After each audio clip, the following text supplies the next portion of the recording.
רוכבים רבים בעצם חשים שהפרו-פדל או המנגנונים שמונעים את העיבוד אנרגיה באופניים במהלך הרכיבה לא עובדים.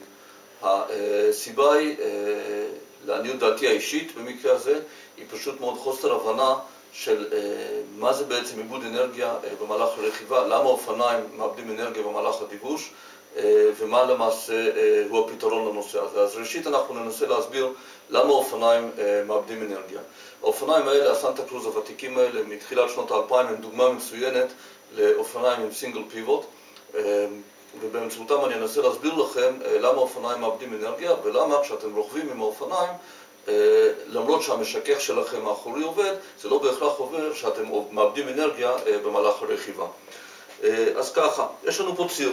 הציר הזה לצורך העניין הוא מבחינתנו כמו ציר של מחוגה. המתלה האחורי של האופניים עולה ויורד בצורה כזאת. למעשה הוא עולה ויורד על הציר הזה.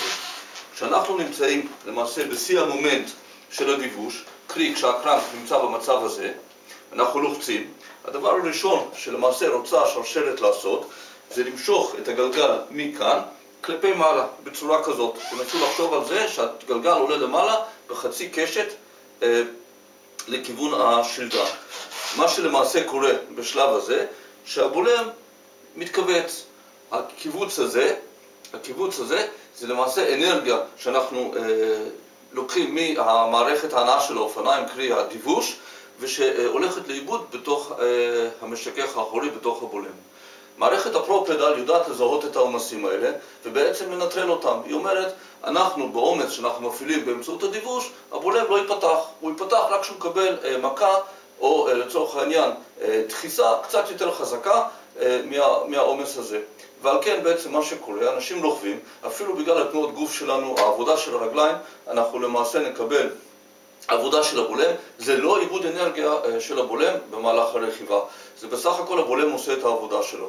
דרך אגב, כל המנגנונים החדשים שאנחנו מכירים, או ששמעתם עליהם, כמו הורסלינג, VPP, NRS וכיוצא באלה, הם כולם שלדות חכמות שבעצם באו גם הם לפתור את הבעיה הזאת בלי שום קשר, במקרה הזה, לבולם האחורי. אז אם אנחנו לוקחים היום את השקלול של שלדה חכמה ביחד עם בולם חכם, ברוב המכריע של המקרים אנחנו מדברים על אופניים שאתם תוכלו לרכב איתם בעליות מבלי למעשה לאבד אנרגיה דיווש לטובת השיכוך.